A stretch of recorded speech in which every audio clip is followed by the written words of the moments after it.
Dear brothers and sisters, greetings to you all. For the 13th Sunday in Ordinary Time, we focus on the theme Happy Life and Fruitful Speech. The Church is to be happy and fruitful. The solemnity of Saints Peter and Paul, the Apostles, invites us to admire and imitate the happy life and fruitful speech of the Apostles. No opposition and no adversity could steal happiness from them. Peter and Paul remained loyal to Jesus, died for Jesus, and died like Jesus. Their preaching was so fruitful. Their martyrdom, their blood is the oil that sustained the flame of the church. The foundational pillars of the church experienced Jesus in abundance and shared the same to others. Peter confessed, "You are the Christ, the Son of the living God." To this Jesus replied, "You are a happy man, because the Father in heaven is at work in you." Besides, we see that Paul is so satisfied with his apostolic work, so much so he proudly says, "I have fought the good fight to the end." Their undying spirit is our motivation to understand Christ, to walk the whole way, and to run the race to the finish. The first point of our reflection is understanding Christ. Peter, moved by the inspiration of God, is able to understand and express the identity of Jesus. The prophetic history of Israel serves as the background to highlight the perceived identity like John the Baptist, Elijah, and a prophetic figure like Jeremiah.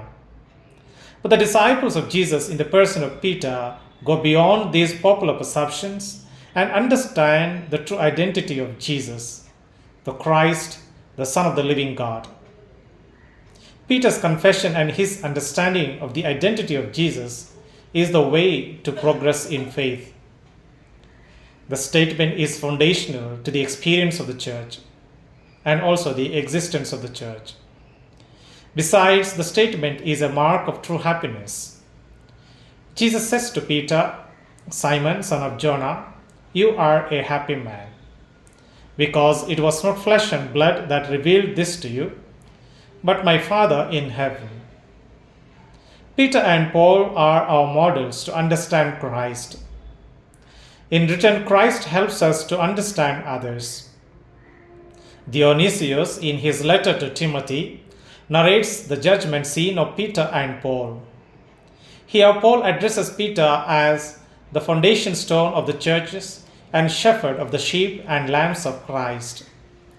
And Peter speaks of Paul as preacher of the virtuous living, mediator and leader of the salvation of the righteous.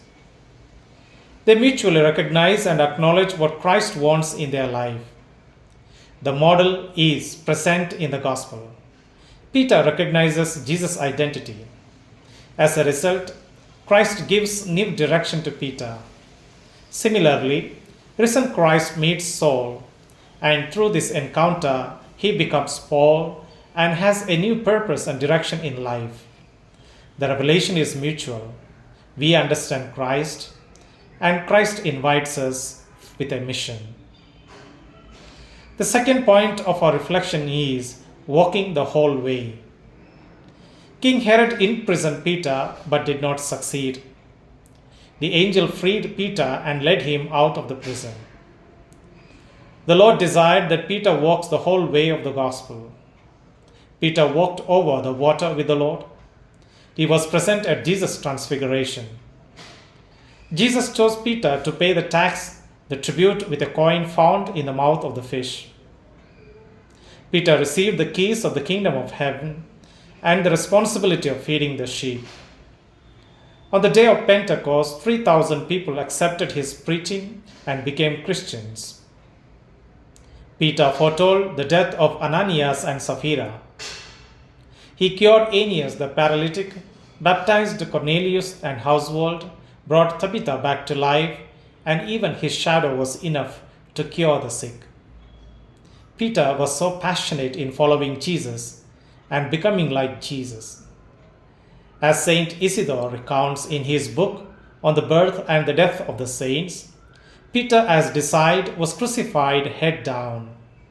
In all these events, Peter testifies to walking the whole way of the gospel. The third point of our reflection is running the race to the finish. Once Christ became Paul's goal, Paul never looked back. He ran the race to the finish, overcoming innumerable hurdles. At Damascus, he was let down over the city wall in a basket. He was stoned in Lystra. At Philippi, he was beaten with rods and imprisoned. He was pursued by evil men in Iconium and Thessalonica, and thrown to the wild beast in Ephesus. In Jerusalem, he was taken to court, whipped, bound, and conspired against. In Caesarea, he was put in jail and charged with crimes. On way to Italy by sea, shipwrecked.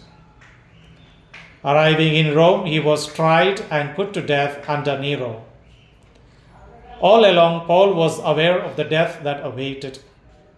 Yet he remained content and happy and looked forward to the crown of righteousness.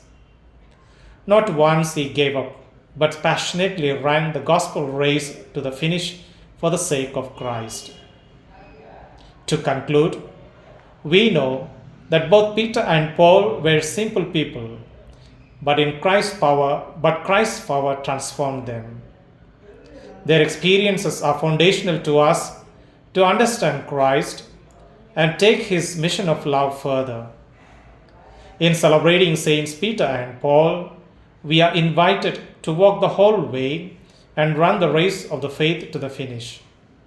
In this journey, the captivating love of Christ is our assurance and path. Peter and Paul followed Jesus and lived like Jesus. Today, it is your turn and my turn. May these insights help us to experience a meaningful faith journey. And I thank you all for your patient listening.